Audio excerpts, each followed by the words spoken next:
information. And it's very important to know that the meeting is being recorded. So if you have to leave early, if you want to watch it again, we will send out the link to you tomorrow. And it's also going to be on our local cable channels.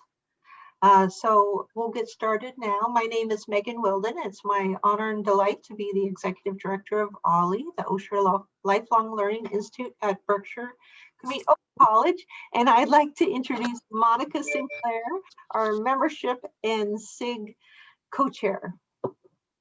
Good afternoon. Thank you all for joining us this afternoon. I know it's tempting to be outside in the sun, so we really appreciate you giving up your time. And I won't talk long because I know that you want to hear the instructors. You do not want to hear me. They're the reason a lot of us joined OLLI, and I always learn so much from these open house sessions. I think it's a really great way to figure out all of the classes that you want to take. I did want to take 1 minute of your time, if I may, to actually plug another event, another open house.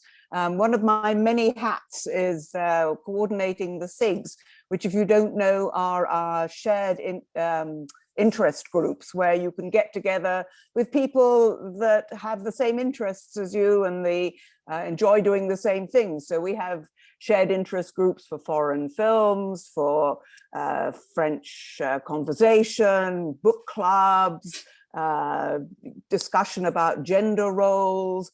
There's a huge variety. I'm hoping that Andy or Ray can post in the chat information about the SIGs. There is a link to a SIG page that we have, and also a link to a SIG open house that we're going to be holding on Tuesday, May 18th, where you will actually get a chance to hear from the heads of all the various SIGs what their interest groups are all about, and meet some of the members of those groups. And I hope sort of introduce you, if you don't already know about them, the whole concept of shared interest groups. And that's really all I had to say today. Like I said, welcome. We appreciate you being here.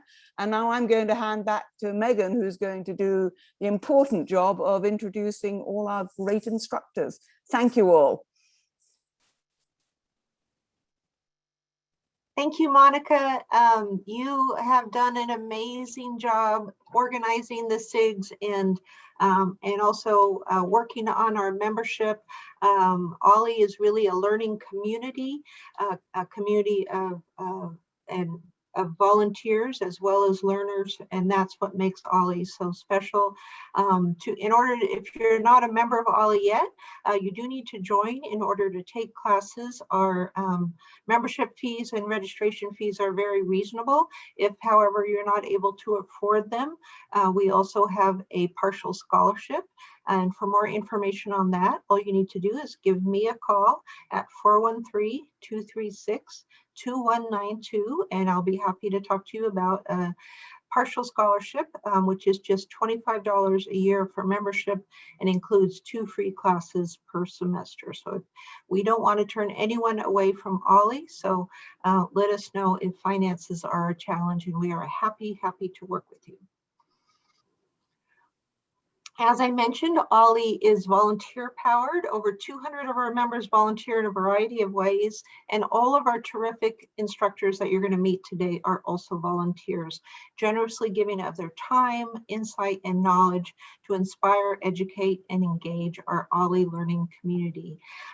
We'll be talking about classes in our upcoming Summer One semester, which is expanded from our traditional June semester to a full 6 weeks. So classes run between May 24th and July 2nd, and will be held once a week for 90 minutes online unless noted otherwise. So let's begin. First, it is my honor to introduce Greg Sedor, who's actually has moved from the Berkshires to Illinois, but thanks to the magic of Zoom, we'll be able to teach from there for us. And he'll be teaching a three-part class on the epic battles of Britain and Midway in World War II. And he's given OLLI many wonderful classes. So Greg, you want to say a few words? Let me see, I gotta find you. Where did you go?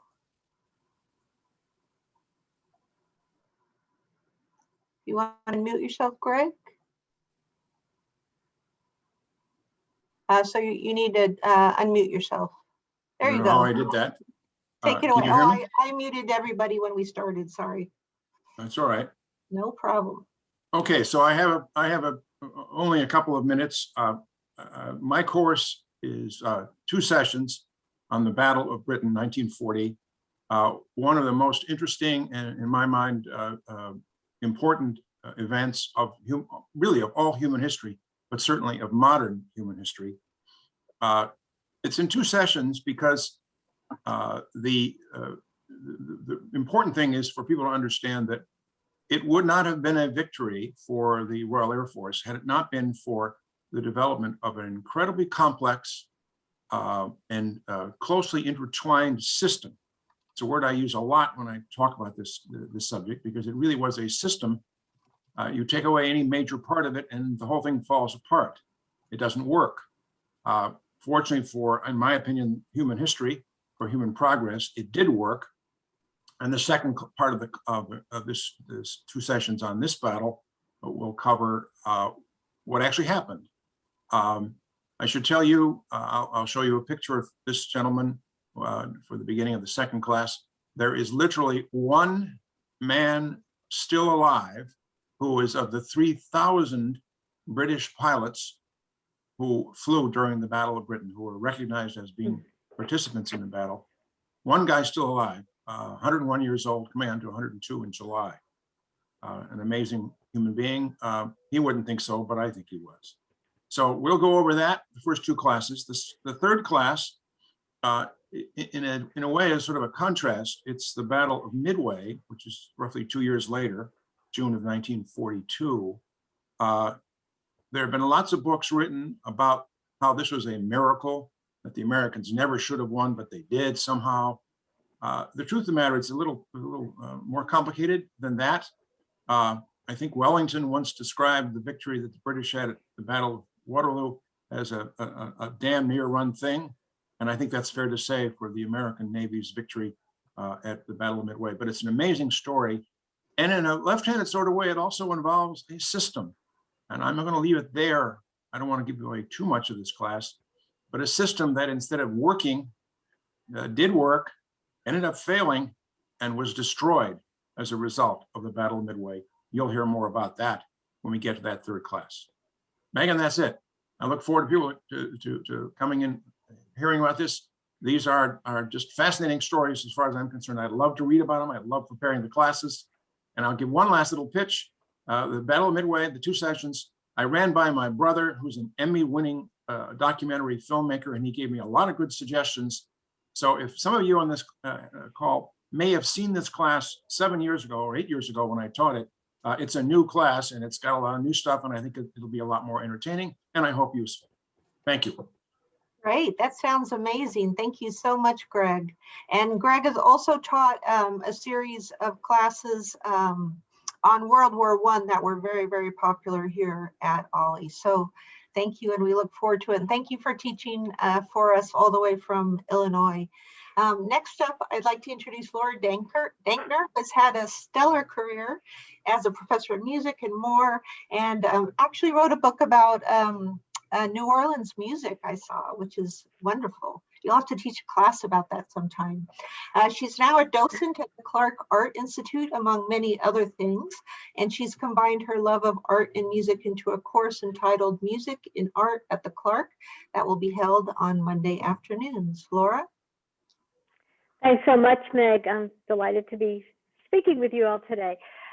I had this idea for this course. It was just going to be basically a talk at the Clark, but of course we're not able to do in-person talks. And this is one of those talks that turns out to be, I think, kind of ideal for a Zoom kind of experience, because I'm able to incorporate the art, audio, and video into this presentation. So what we're going to do, it's going to be 5 classes, and we're going to explore works from various points, various works of the Clark. So we're going to talk about the artists that produced these works, the biographical and historical details behind the art, how the Clark came to acquire these works, but then we have to link the music. So there are three main themes to these 5 classes: depictions of musicians, musical iconography or musical instruments, and depictions of the audience. The fun part of this will be including so many wonderful snippets of audio and visual. And I have to say, you don't have to know that much about either music or art to take this class. There'll be give and take. It won't be a webinar format. There'll be plenty of opportunities to participate. And I really value that and would encourage anyone who has any questions about it to get in touch with me. It will vary a lot as far as what you're going to be hearing. Some things you're going to expect, such as a nice excerpt from Aida in the first class, because we have a wonderful bust of Giuseppe Verdi, and I'm going to be able to share that with you. But some of these are going to be as surprising, I hope, to you as they were to me. Some of the links blew my mind, frankly. So I'll leave it. Does anyone have any questions? Because I don't want to go on about it. And I don't want to give away every single class because that's part of the fun. And I'm still working on some of the surprises that we'll experience together. Great. Thank you so much, Laura. And if anyone has questions or comments, you can put them in the chat, and we'll probably wait till we talk to everyone, and then, and then we can have Q&A Sure. if you'd like. So thank you so much. And next up we have, it's kind of a surprise. We just added a new class to the summer semester. It wasn't in the original emails that have gone out. It just went live today, and it's actually our first in-person class since February of last year, and that is a return. Bess Dillman is returning to teach her wonderful Introduction to Hiking in the Berkshires class. She is the hiker's hiker. She has a website called berkshirehiker.com. She loves exploring and sharing the outdoors with people. And she is also, as you can see, she lives in a part of the Berkshires that does not have good internet. So she had to drive somewhere to pick up Wi-Fi from another location in order to be with us today. And let me tell you, last year, she taught a class on Zoom by parking different places, going to friends' house while still quarantining, and just going above and beyond to participate in our OLLI learning community. So it is my great pleasure to welcome Bess Dillman. Thank you, Megan. I don't know if you heard, but just when I unmuted, there was a siren. Did you all hear that? No, I didn't. Oh, yeah. Oh, good. Okay. That's good to know. All right. As you said, my name is Bess Dillman. I live in South Egremont, and I am a avid hiker. I originally trained to be a hike leader with the Appalachian Mountain Club, and I've led hikes for the AMC for almost 20 years.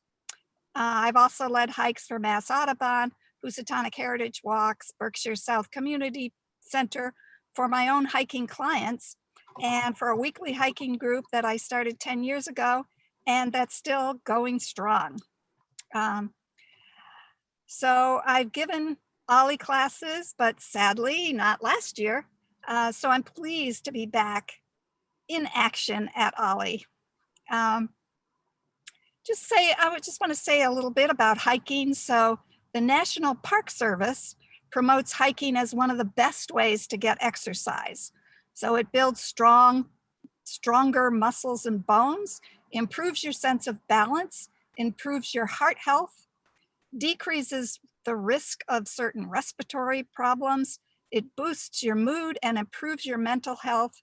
It's a great way to strengthen friendships and build healthy relationships. So what's not to like? I hike not only for the benefits of the physical activity, but also for the delight of the sounds and smells of the surroundings. So that's the amazing long views, the micro views, the sounds of the birds, and the historic features, just to name a few. I find that all these components make a hike not a forced march, but a joy. So for these hikes, you must be able to walk up and down hills and over rocks and roots. But that said, these are relatively easy hikes at an easy pace. but do require a level of fitness and balance. We'll walk under 4 miles. Some of the hikes, most of the hikes, as a matter of fact, are between 2 and 3 miles. So email me if you have concerns about that, and I'll just ask you a few questions to determine if these hikes are suitable for you. Dressing for the weather is important for your comfort. Hikers dress in layers to stay comfortable in changing weather and exertion levels. So you need a backpack to hold water and snacks and your extra layers of clothing. Great. That sounds so wonderful. And of course, we all know, those of us in New England, that you can go from winter to summer and back in one day. Absolutely. So layers. And in hours sometimes. Yeah. Yes, absolutely. And then if you're walking up a hill, then your own body produces a lot of heat. So you got to keep that in mind too. Yep. Thank you so much.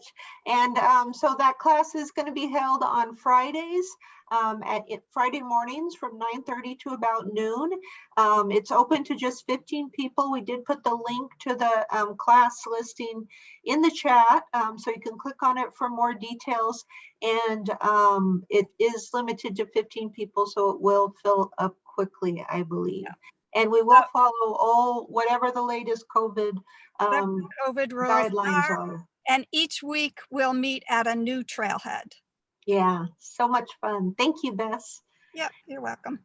Next up, we have Stuart Edelstein. He is the most passionate lover of language and meaning that I know. He's the author of several books and has taught a number of very well-received and very fun classes for Ollie. This semester, he's teaching a class entitled In a Pickle, the story behind common idioms on Friday mornings, which promises to be so much fun. Stuart? Oh, you're muted, sorry. How about now? You're all good. Okay. Our use of language is chock full of idioms, and their origin stories are often surprising. This is a red letter day for me. I'm champing at the bit because I've been busy as a bee preparing for my course. I won't play fast and loose with these origins, instead getting right down to brass tacks while cutting to the chase, presenting an entertaining course, discovering the origins of more idioms than you can shake a stick at. So make a beeline to sign up for this course so you'll learn right from the horse's mouth the whole ball of wax, the whole 9 yards, the whole enchilada, the whole shebang, and even the whole kit and caboodle about these origins, featuring hundreds of images to bring these origin stories to life. You'll learn surprising facts, how the origin of lame duck is unrelated to politics, how slush fund is based on rancid grease, how Shakespeare popularized knock knock as the setup for a joke, why drop in the bucket started out as drop from the bucket, why devil's advocate relates to the way the Pope is chosen, running the gauntlet was sometimes fatal, pie in the sky is based on a labor union song lyrics, proof in the pudding has nothing to do with any dessert, baker's dozen has nothing to do with numbers of loaves, sleep tight has nothing to do with mattresses, spruce up has nothing to do with trees, and why doesn't cut the mustard, a seemingly easy task, is an idiom for something not up to snuff. Oops. There's another one. My approach will be by categories of origin: commerce, sports, law, maritime matters, music, games, literature generally, Shakespeare, the Bible, and a large miscellaneous category, large because the origins of common idioms are so very diverse. Join me as we discover the often unexpected origins of idioms, many of which started out as literal and then over time took on figurative sense. I would steal my own thunder if I went into detail about that. Besides, I'm running out of time. This course may not be the best thing since sliced bread, but by taking it, you'll have much to chew on. So join me. I'm teaching this course each Friday in June from 9:30 to 11. Thanks. That was so funny, Stuart. That was great. Must have had a lot of fun writing that. That is just wonderful. You demonstrate exactly what I said, that your classes are truly a lot of fun. We do have a lot of fun. You're right. That is, fun is good, and we all need it, especially these days. Thanks. So wonderful. Thank you. Next up, I am really delighted to introduce Anne Berman. There she is. Anne just joined our Ollie only a year ago, in anticipation of her move to the Berkshires. We've been so lucky that she joined us, and she has taught several classes for Ollie already on Shakespeare. She's joined several of our committees, and she's just been a wonderful addition. And are you in your Berkshire home now, Anne? Yes, I'm in. Here it is. Ta-da! Oh, beautiful. Yay. Welcome. That's terrific. Right.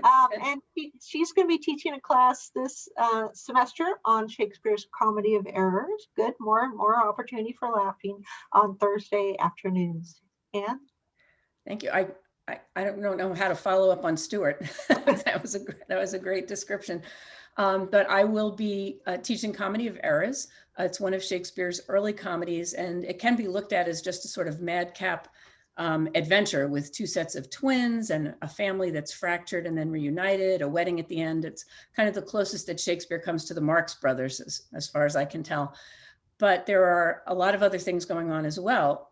It's an early comedy, but within it are planted the seeds of themes and strategies that Shakespeare is going to use over and over again during his career. Shipwrecks, mistaken identities, the role of mercantilism in life, the role of women.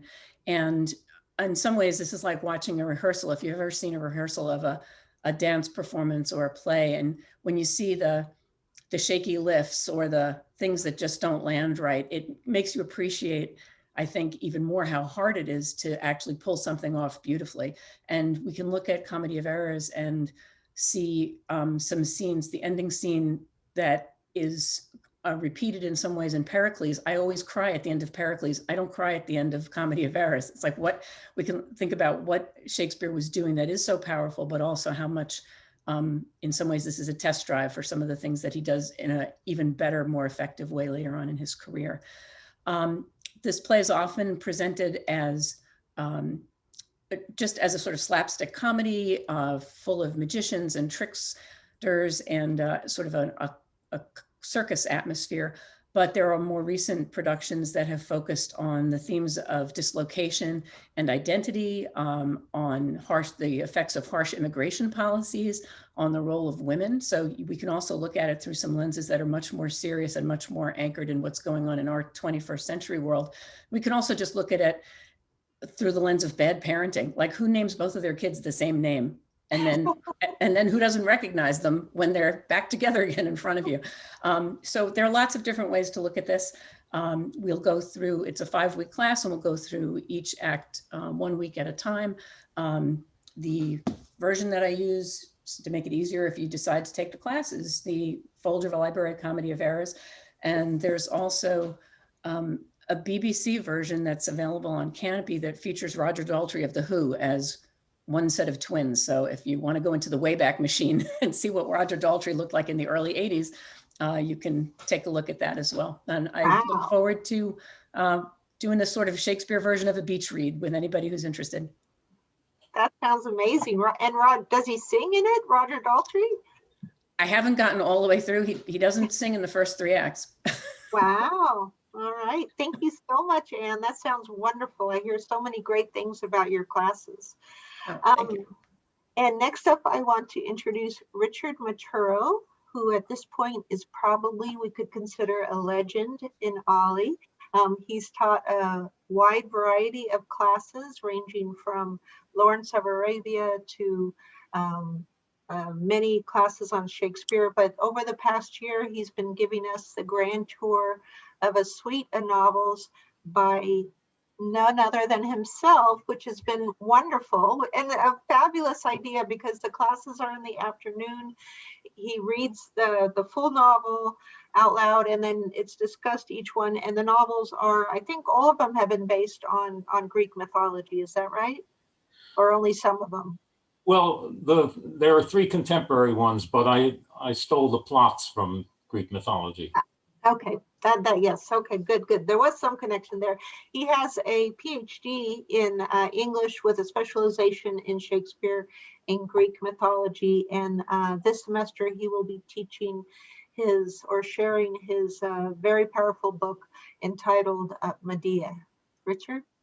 Okay, thank you, Megan. There are well over 10,000 murders in the United States every year. Among these, husbands frequently kill wives.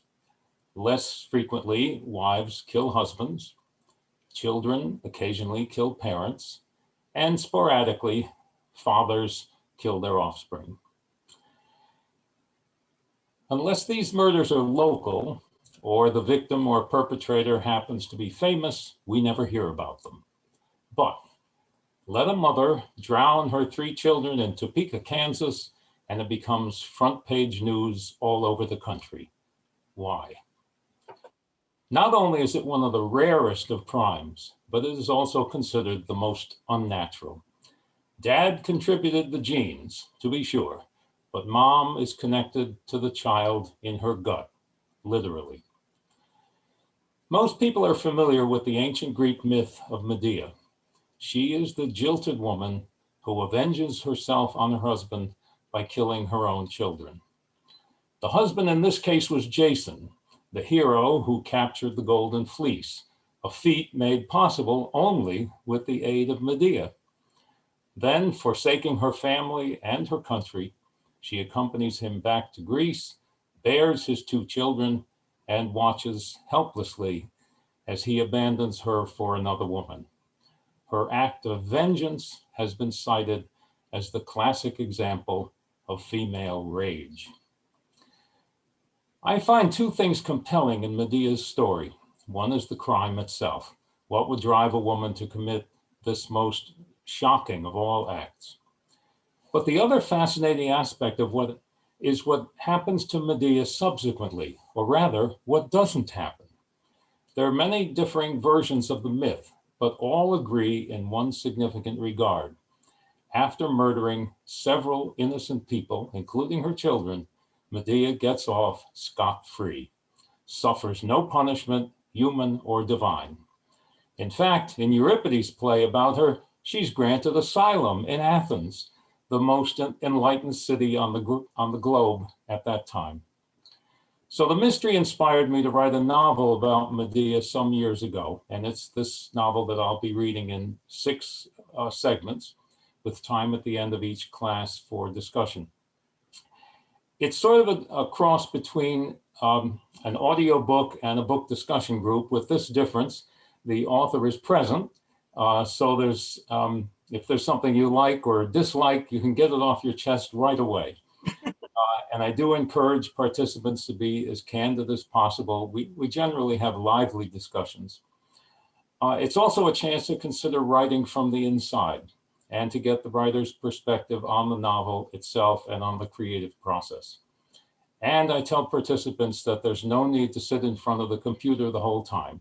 You can turn up the volume, make your afternoon tea, start the cocktail hour early, and only come back to the computer when the discussion starts again.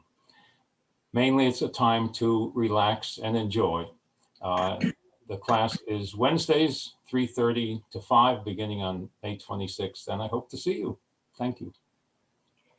Thank you so much, Richard. And I should also mention that Richard is an actor and has a beautiful voice, as you can hear. So he's a wonderful reader as well.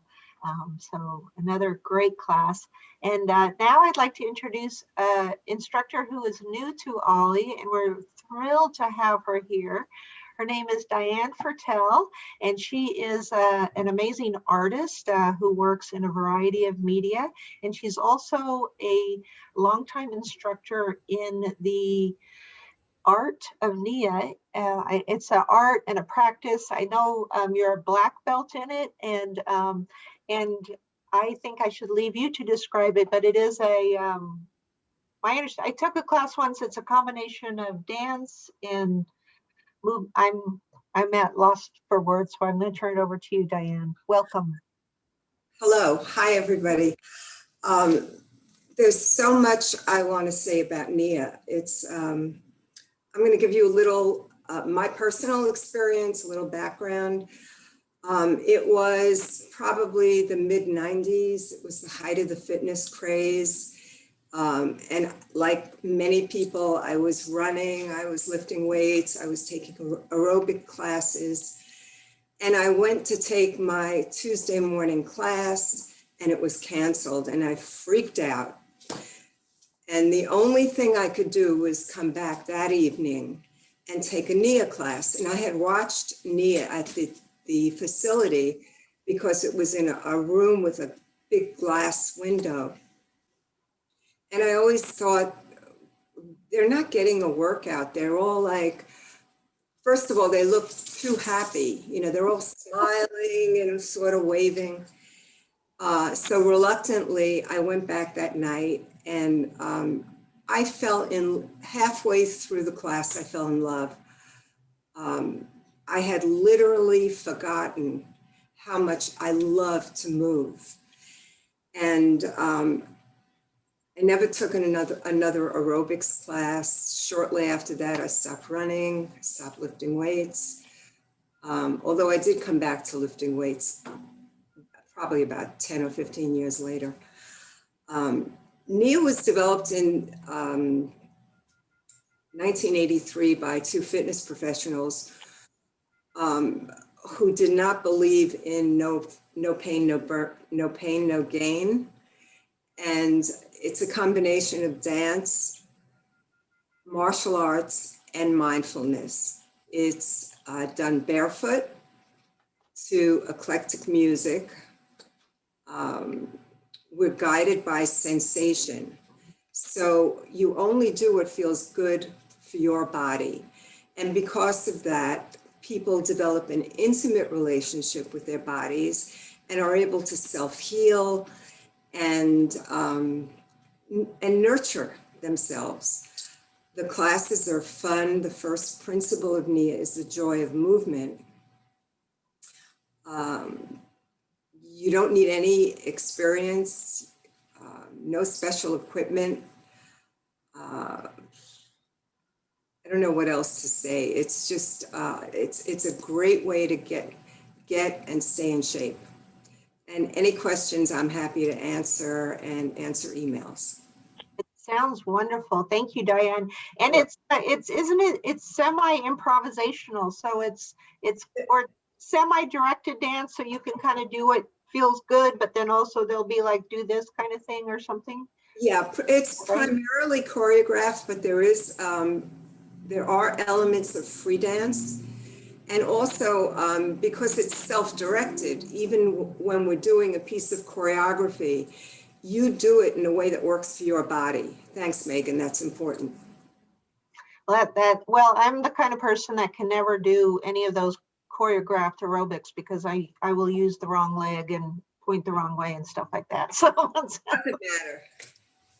Wonderful. Well, thank you so much, Diane. Thank you so much for offering your knowledge and experience and offering to teach NIA for us. I think it's going to be wonderful. Next up, yes, and Dale Fink is asking about asking instructors a question, and yes, we can help you to connect with instructors if you have questions. And now I am also thrilled to introduce Lyndon Neville, who is also teaching an OLLI class for the first time.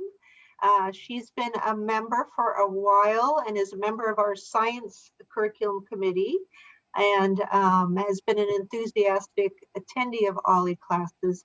And we've been trying to talk her into teaching one for a while, and I'm so happy that we succeeded.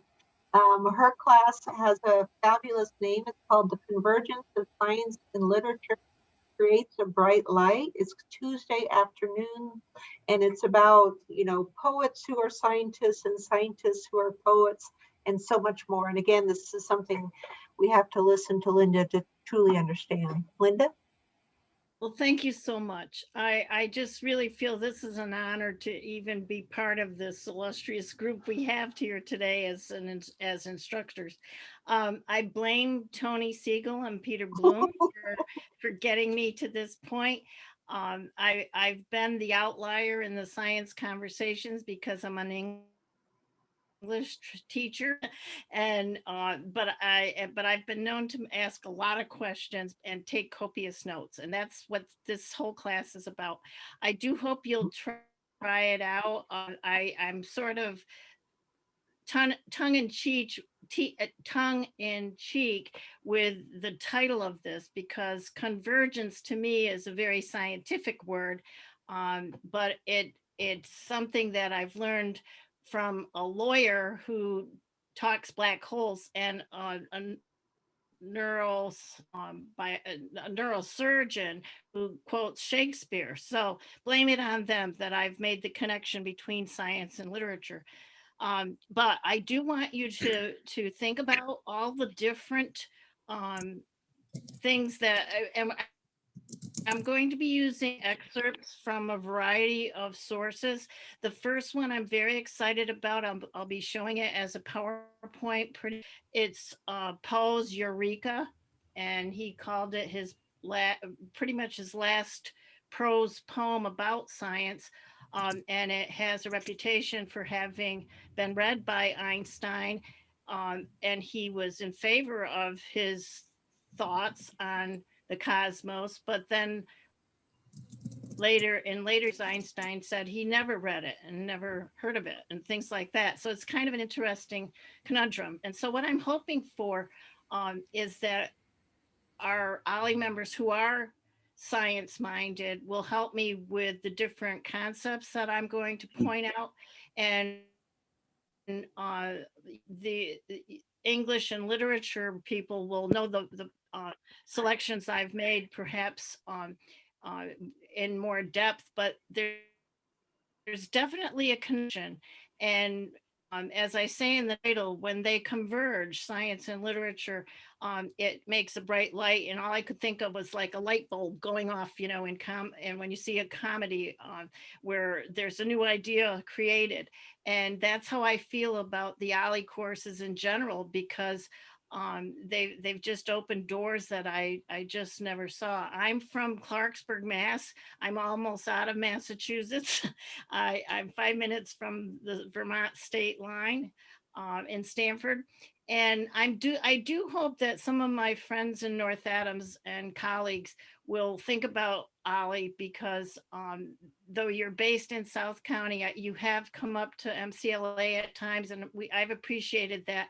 But because I've been traveling wherever OLLI presents their courses, I've gotten to know a lot more great restaurants and things in South County, and I'd like to meet more people in Berkshire, you know, bring us all together. So Absolutely. yeah, so Thank it starts with Poe, but then we end up with some computer generated poetry, and we also have Ray Bradbury, and I think there'll be a lot of different things that will interest people. And like Laura said, there's a lot of surprises along the way in the connections made. Wonderful. Thank you so much, Linda. And yes, that's, you know, it's one of the great things about OLLI is it gets you out of your, you know, your community of friends and where you live, and you meet new people, and you go to different parts of the Berkshires and stuff. At least in the before times we did, and we're planning to do that again. We actually are planning a class at Williams College this fall in person, you know, if conditions allow us and so forth. So we will have someone up in North County, and so please do tell your friends, and I hope you'll invite your friends to come to your class as well. That's a great way for them to be introduced. Thank you so much. And next up, I'm delighted to introduce someone from the southern reaches of the Berkshires. I believe, Steve, are you in Tyringham? Is that right? I am in Tyringham, Massachusetts. I like how we represent so many different parts of the Berkshires as well as beyond. Steve is an extraordinary writer. He's a retired professor. He's written for a wide variety of magazines and newspapers, and taught a number of classes for OLLI that have been really wonderful. In fact, one was a spoken word class that we added a spoken word performance at the end. And he was, I think, the first OLLI instructor to teach an online writing class last year, which was definitely part of of our year of experimenting. And that actually ended up in several pieces getting published, right? Yeah. That's correct. So I love his new class, which is about writing for publication in the form of op-eds and letters to the editor and so forth. So Steve, please share more about your class. Right, thank you. And I'm delighted to be here, and I'm delighted to be teaching again. I've taught a number of classes, as Megan mentioned, for Alia, mostly kind of personal writing, personal essays, personal stories, oral stories, as Megan mentioned, memoir. But I decided this year, this is something I've been interested in the last couple of years, and have been able to do some publishing in that area, is opinion pieces. Editorials, op-ed. By the way, the New York Times has recently said they're not going to call their pieces that are published opposite their editorial page op-eds. They're going to call them guest essays. But everybody has an opinion, and this class will focus on expressing that opinion in a clear and convincing way.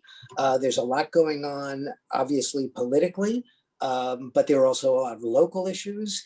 And this is an opportunity to express your opinion, and as it will work on how you do that, how you write clearly, convincingly, how you do research in order to get to back up your point.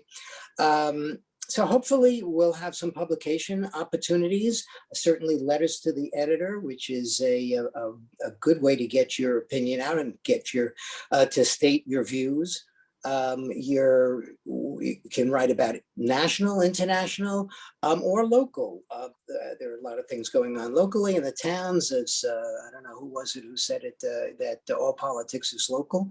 And very often you'll see letters to the editor in the Berkshire Eagle that express specifically what's going on in your town. All of my classes, and this one too, are collaborative. That means that we will edit each other's work, we'll talk about it, and very often that's very helpful, because I always say most of us are better editors than we are writers, so we gain an awful lot from the opinions of others. That's one reason why we try to keep the class fairly small, so that we can help each other to develop our ideas and again, cogent, clear statements. So I look forward to teaching it, look forward to seeing folks in the class. Thank you. Wonderful, and I look forward to reading the op-eds and the letters to the editor and so forth in the Eagle, and hopefully elsewhere as well. So yeah, we go wide. We can go wider than that, certainly. Yeah, absolutely. Wonderful. Thank you, Steve.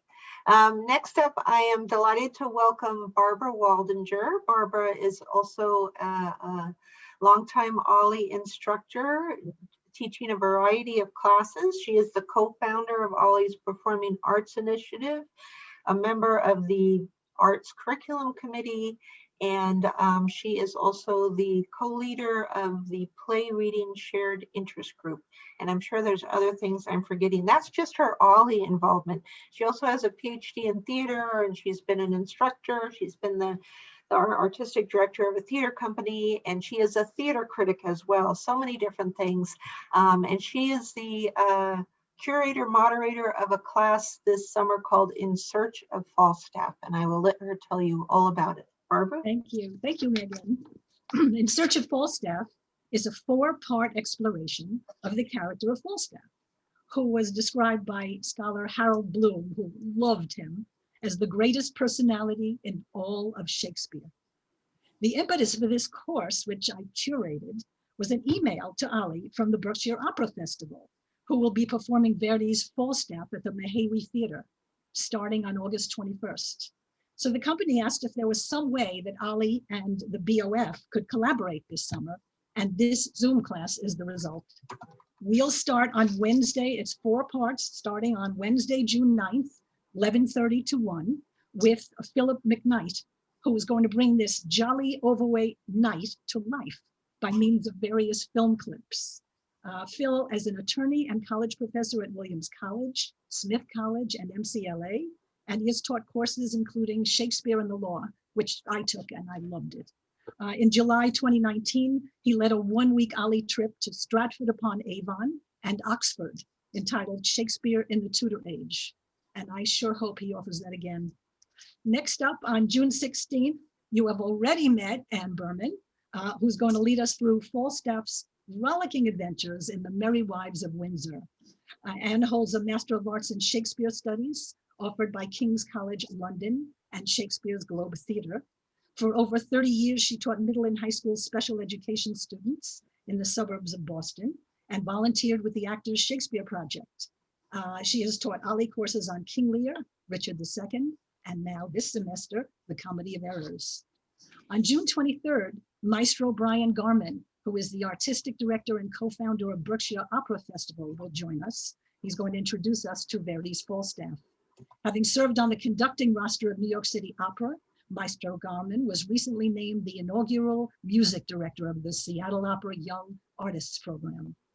Resident conductor and chorus master at Pittsburgh Opera for 10 years, Maestro Garman, a senior member of the music staff of the Santa Fe Opera for 6 years, served as associate conductor for numerous productions.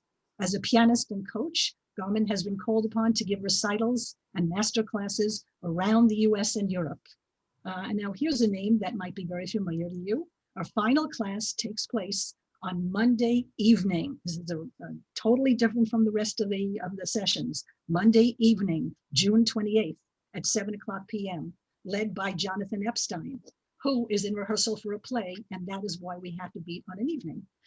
He will introduce us to Falstaff's featured roles in Henry IV, parts 1 and 2. Epstein, who has performed on and off Broadway in London's West End and at dozens of regional theaters across the country, is perhaps best known for his 33-year association as actor, director, and teacher with Shakespeare and Company. He works as a narrator for several orchestras and on recorded audiobooks, most recently Moby Dick. A two-time recipient of Boston's Eliot Norton Award, he has served for the past 8 years as teaching professor of classical performance at the FSU Aslo Conservatory for actor training in Sarasota, Florida. I don't know about you, but I can't wait to hear these people speak. I hope you'll join us. Thank you. Thank you so much, Barbara. That sounds like a terrific class. We have some great theater classes this coming semester. And the next one we're going to talk about is with John Traynor. Hello. He is teaching a class on Athol Fugard's The Road to Mecca. He is well-known to theater goers in the Berkshires for decades. Actually, just recently, he performed a stage reading of performing Nathaniel Hawthorne, and Mr. Melancholy, that was the name of the play. Mr. Noble Melancholy. Noble, yes, Mr. Noble Melancholy, of course, I love that. That was written by a fellow Ollie member, Carol Fisher, along with Marianne Sherman, I believe, and that actually the recording of that is available to watch on our Ollie YouTube channel, which over the past year has grown quite a bit because it's quite easy to record on Zoom and then share that with folks. And that's also a nice thing about the Zoom classes that we're offering is that if you miss one, we can send you a recording of the class you missed, which didn't used to be true when we had in-person classes. John has acted and directed for the stage not only here in Western Massachusetts and Eastern New York, but also in Africa and the Bahamas. His class is offered on Wednesday mornings. It's 4 sessions and it's limited to 15 people. And I was told that 10 people, we're at 10 people now, so there's only a few slots left. So if you like what you hear, then you might want to call Andy after this at 236-2190 and make sure you get one of those slots. John? Okay, we'll be going just before Barbara on Wednesdays for 4 sessions, discussing The Road to Mecca with Athol Fugard, who's generally considered to be one of the greatest contemporary playwrights. At age 89, the last I looked, he's still very productive.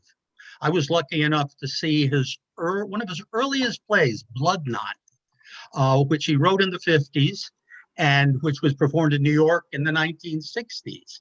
And I was fortunate enough to direct The Road to Mecca probably about 15 years ago. The play is set in a remote area called the Karoo in South Africa. There's an eccentric widow, an Afrikaner woman, a Dutch Reformed clergyman, Afrikaner, and a young British teacher from Cape Town. They have very interesting and conflicting ideas. And I consider myself more of a facilitator rather than an instructor. We're going to discuss, take it apart, and look at it. But however, since I'm not an instructor, I'm still going to give some homework.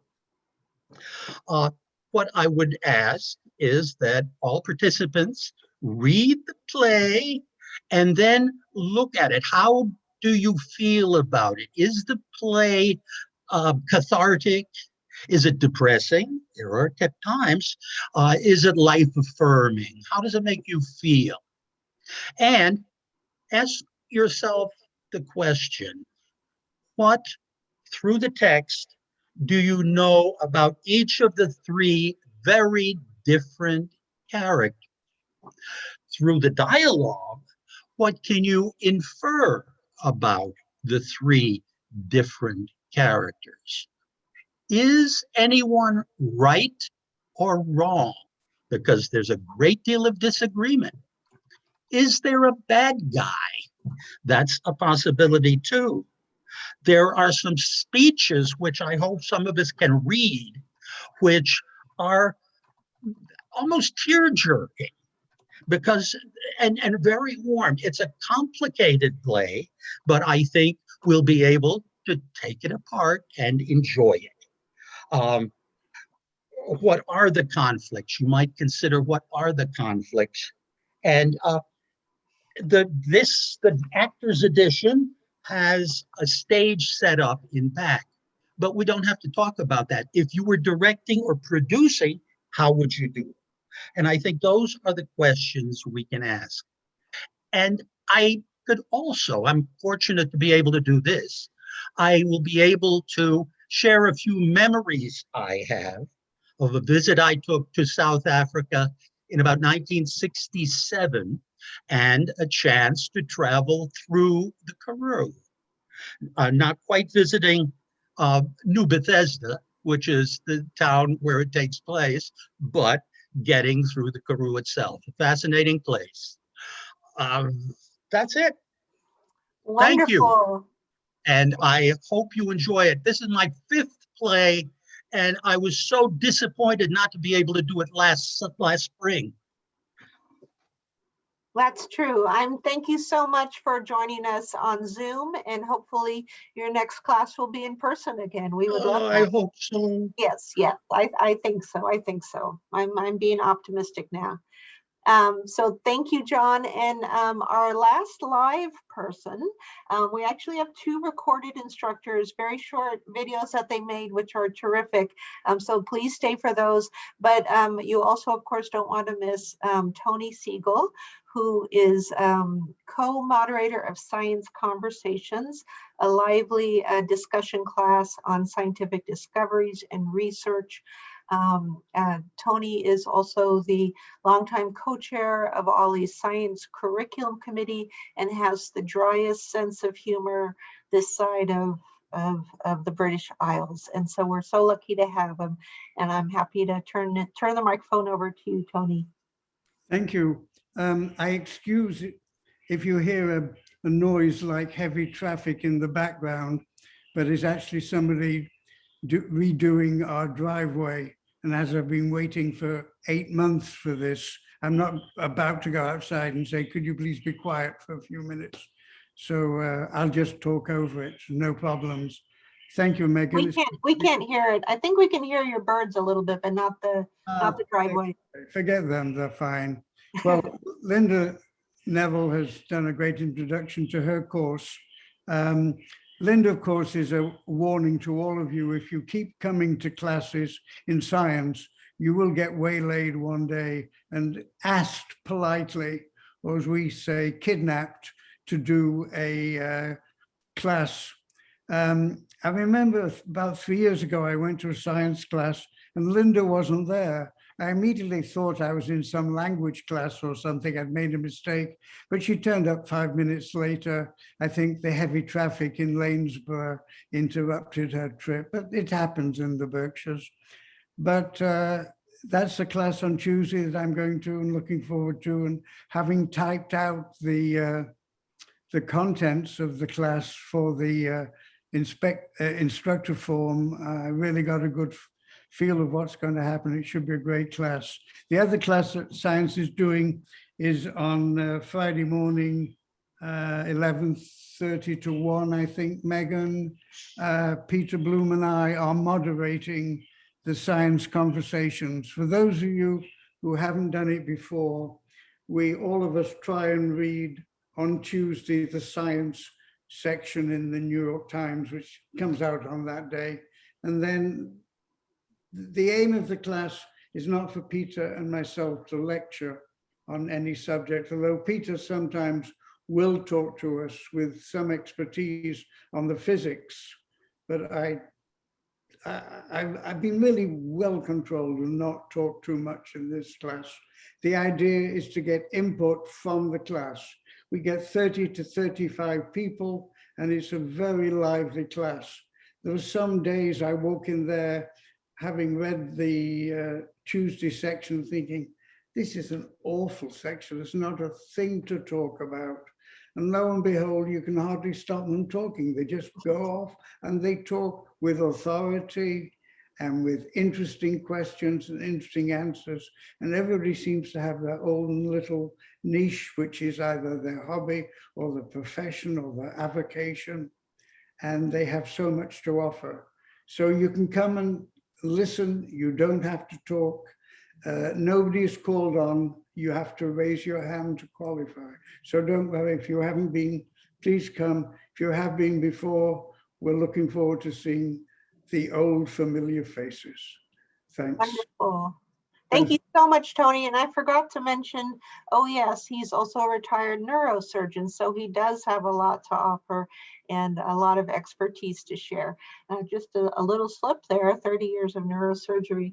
And he also, oh my goodness, I forgot what I was going to say. Oh, you can also contribute, send in articles for discussion as well, so that your discussions sometimes go beyond the New York Times. Is that correct? Yep. Okay. Great. All right. So now I'm delighted to share. We're going to share 2 recorded videos, very short, by instructors who weren't able to be here today. This is the first time we're doing it, so be patient with us. And Ray, you can go ahead and share the screen now. The first one is of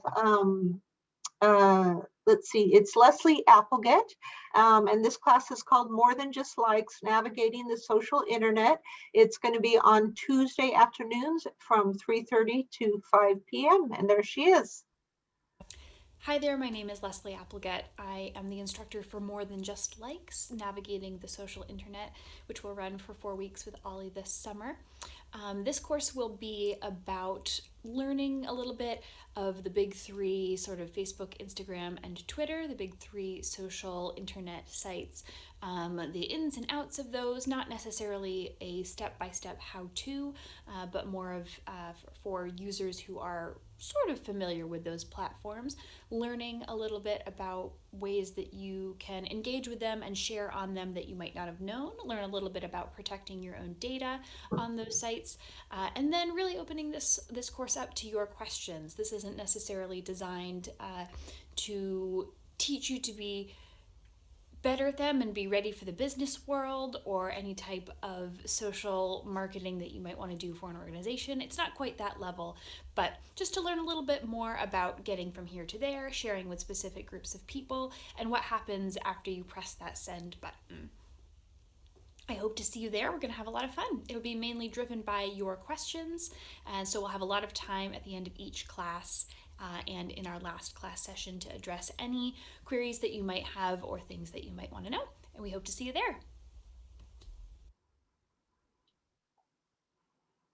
And that was Leslie Applegate, who's teaching More Than Just Likes, the social internet. It's a great way to learn more about Facebook, Twitter, Instagram, and to ask questions about other social networks as well, because she has a lot of expertise. For example, TikTok, not on there yet. I don't know if I'm ready for that. But then our second recording is from Doug Mishkin, who is teaching a class called The Values of Aaron Sorkin, The West Wing and Beyond. Of course, Aaron Sorkin has written and directed many amazing TV series and movies. Most well-known is The West Wing. Most recently is The Trial of the Chicago 7. And here's his video. And his class, by the way, is on Tuesday at 9:30. The poet Percy Bysshe Shelley wrote that poets are the unacknowledged legislators of the world. I believe that writer Aaron Sorkin is one of those poets. I'm Doug Mishkin, and I'll try to persuade you of that in my course, The Values of Aaron Sorkin, The West Wing and Beyond, starting May 25th, 6 Tuesday mornings from 9:30 to 11. The West Wing is a gem, but there's so much more. Starting with A Few Good Men in 1988, up to the trial of the Chicago 7 in 2020, with lots in between. Take a quick look.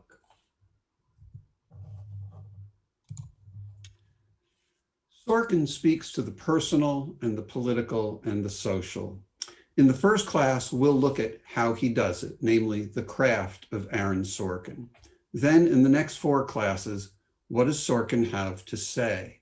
Sorkin on religion, on race, on gender, on law and politics, and then a final session on, well, you'll just have to show up to find out. It doesn't really matter how much or little you know of his material. If you're familiar with the material, I'm confident you'll come away with an even deeper appreciation of it. If you're not already familiar with the material, then let me just say in advance, you're welcome. We will watch lots of clips. Congressman Lee. Could somebody get Leo for me, please? Peter, you hear that? He called you congressman. Yes, sir.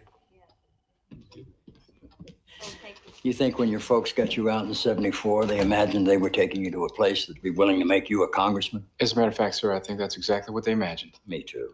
How's fishing? It's been a good season. You catch any marlin? Marlin's a game fish, sir. Not a lot of people eat them. Takes a fisherman to catch one, though, right? Oh, yeah. Okay, I'm just saying. Good afternoon, Mr. President. Leo, meet Congressman Peter Lynn, Texas 22nd. Peter, this is Leo McGarry, U.S. Air Force 144th Fighter Wing. Pleased to meet you, Congressman. Peter's family fishes in Galveston Bay, but they don't catch marlin. It's a sore spot, and he doesn't like to talk about it. Peter's 34 years old. I'm sorry it's been 2 months and we haven't been able to get you up here until now. No, please. It's a busy time. If there's any help I can give you in Texas. Ordinarily, I would tell you that Jim Corr was a good public servant, and you've got big shoes to fill, and he was, and you do, but obviously, you have a bigger symbolic responsibility than that. Yes, sir. But your biggest responsibility isn't symbolic, right? Yes, sir. What is it? It's my district, my country, and the Congress of the United States. Welcome, my friend, to the show that never ends. Thank you, Mr. President.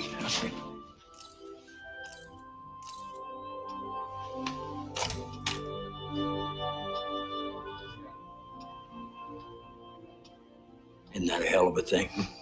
What's next? After 6 weeks, I hope you'll join me in saying, isn't that a hell of a thing? I look forward to seeing you on May 25th. Thanks. Well, that's the first time we had recorded instructors, and I think that worked really well, yeah? Although it's, of course, live is always best. So thanks to everyone that's here today. Thank you to all of our instructors. Thank you to people who are listening. If you do have any questions you want to put in chat right now that they can address or that we can address, we're happy to answer them.